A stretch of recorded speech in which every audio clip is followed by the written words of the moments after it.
New tonight, how to control the deer population in Michigan.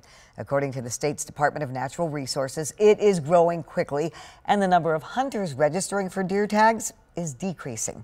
13 on your side's Micah Cho joins us now from the newsroom with more on the DNR's efforts. Micah. And Juliet, a lot of it has to do with decreasing hunters in the state, but also that urban sprawl with more neighborhoods popping up in traditionally rural areas. With all that in mind, the DNR hopes recommendations given to them will help safely manage those populations.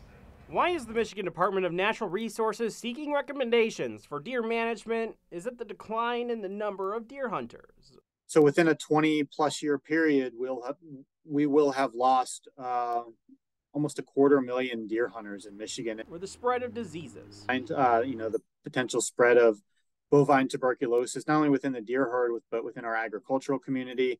The spread of chronic wasting disease is obviously a concern. Increasing deer populations within Michigan's urban communities. If we have a lot more deer, the likelihood of hitting a deer with your car goes up considerably. DNR deer biologist Chad Stewart says those reasons and more are why two appointed groups will be looking to forward recommendations to the state's agency about safely managing the deer population. One group will give recommendations for the Upper Peninsula, the other, the Lower Peninsula. And we hope we get applications that reflect things that, deer management is impacted by. So outdoor retailer stores, taxidermists, deer processors. According to Stewart, the population is growing. I think the bigger challenge is trying to understand how to manage a growing deer herd with fewer hunters than we've ever had before. If a decreasing number of hunters is driving a larger deer population, why are fewer getting into the sport? We asked Michigan Safari Club chapter president Mike Quast. The harder you make it to hunt,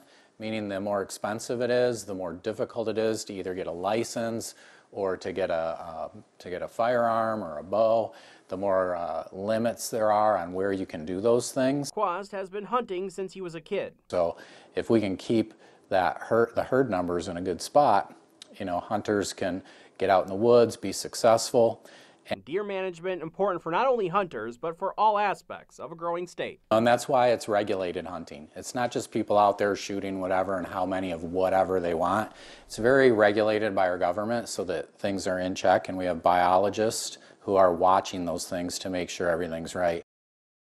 There is no timeline on when or even if the recommendations can be official rules or initiatives by the state. If you would like to register to be part of any of the groups, you'll find a link to the application by the DNR on our website. Juliet? Micah, thank you.